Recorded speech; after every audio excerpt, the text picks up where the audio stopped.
15 நாளும் வந்து கொஞ்சம் கூட ரெஸ்ட் குடுக்கலங்க. அதாவது காலையில மரியாதையா வந்து டாக்ஸி போட்டு எங்கள எல்லாரும் கூட்டு போவாங்க. நடக்க வச்சே ராத்திரிக்கு ரூம் கூட்டு வந்துருவாங்க. என்னன்னு பார்த்தீங்கன்னா, ஒரு மாலா எடுப்பாங்க.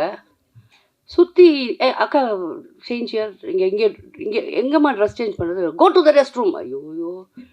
கத்துவா எல்லார் முன்னாடியுமே. சரி அங்க இருக்கிறவங்களுக்கு நமக்கு நம்மளுக்கு நம்ம பாஷை தெரியாதுன்னு. அப்பவும் தமிழங்கலாம் வராங்கல்ல. கத்தாதம்மா மத்தவங்க முன்னாடின்னு. அதுக்கப்புறம் அப்புறம் அடுத்த மாலு, அடுத்த ரோட்ல டான்ஸ் ஆடணும். அடுத்த மாலு, அதோ நம்ம ஹோட்டலு. அப்போ என் தோழன் நண்பன் இருக்கான். ஷக்கி. ம். நாளைக்கும் இதே தான். What ever it is. என்னன்னா, அந்த காலத்துல நாங்க ஒர்க் பண்ணும்போது அப்படி இருந்தது. ஒரே கோடையில 2 பேர் நின்னுருக்கோம். 3 பேர் நின்னுருக்கோம். அதெல்லாம் திருப்பி ரொம்ப வருஷத்துக்கு ஆல்மோஸ்ட் 30 வருஷத்துக்கு அப்புறமா நான் இந்த படத்துல மிஸ்ஸஸ் அண்ட் மிஸ்டர்ல அனுபவிச்சேன். அதாவது மரத்தடியில உட்காந்து சாப்பிடுவோம். ஷேர் பண்ணி சாப்பிடுவோம்.